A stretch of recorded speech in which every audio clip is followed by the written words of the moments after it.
Incantos de Coros, questo è il titolo della serata in musica dedicata alla nascita di Gesù, un evento che al di là degli aspetti religiosi ha cambiato il corso della storia dell'umanità. Un concerto di Natale giunto alla terza edizione è promosso sabato a Nuoro nella chiesa di Nostra Signora delle Grazie dall'Associazione Culturale Folcloristica Bendas,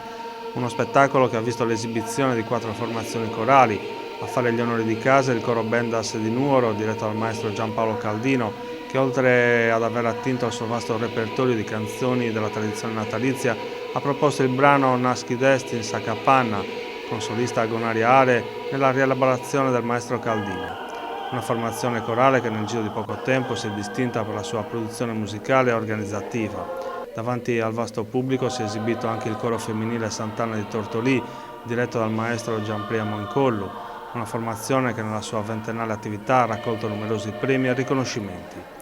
Dalla Barbagia Mandrolisae sono arrivate le note del coro maschile Pepino Merio di Tonara, diretto dal maestro Gianni Garau, un coro dedicato a uno dei poeti simbolo della Sardegna, i cui versi sono stati inseriti in brani ormai diventati iconici. A rappresentare il Nuoro, terra in cui la coralità maschile sarda è nata, il coro Ortobene, diretto dal maestro Gianpria Mencollu, un coro fondato nel 1973 dal maestro Bavoli Nuvoli, che in mezzo secolo di attività si è distinto per la sua vasta produzione discografica e per i premi ricevuti. Un concerto, quello Incantos de Coros, che ha riportato il pubblico indietro nel tempo, quando il Natale, scevro da sovrastrutture consumistiche, era una festa intima e familiare.